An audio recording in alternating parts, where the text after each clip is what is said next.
The much hyped, much talked about high-speed rail project be coming to a grinding halt.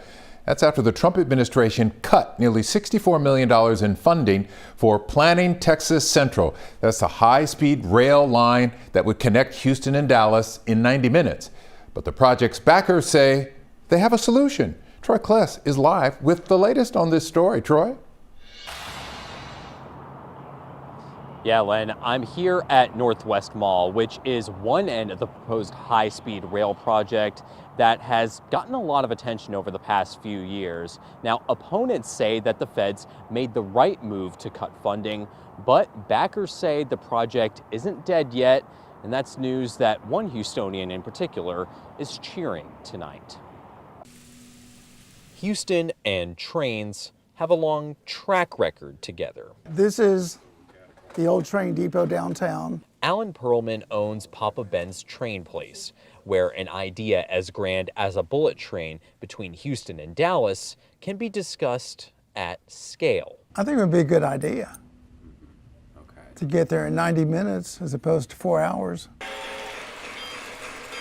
After 12 years of train talk, the Trump administration took action Tuesday, pulling nearly $64 million in grants, which in the end would only be a small portion of the estimated $40 billion needed for the project. The cuts welcome news to Waller County Judge Trey Duhon, president of Texans Against High-Speed Rail. The train line would cut across his mostly rural county.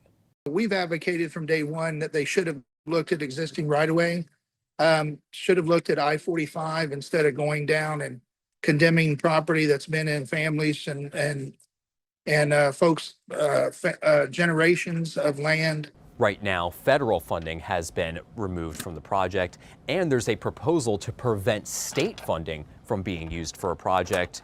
But the leaders say that it can still move forward without the two. Klein-Heinz Capital Partners, the investors behind Texas Central, tell KHOU, "We agree with Secretary Duffy that this project should be led by the private sector. Their solution, private funding, to finally get this project rolling." I think there's money there to use for high speed. Other countries have it. The U.S. could certainly have it.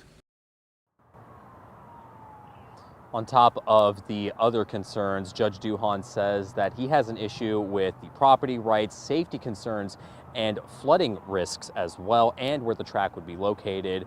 But project investors say that this would bring an economic boom to Texas. Reporting live in Northwest Houston, Troy Kless, KHOU 11 News. A story we've been talking about for maybe 10 years. Or Troy, more. thank you.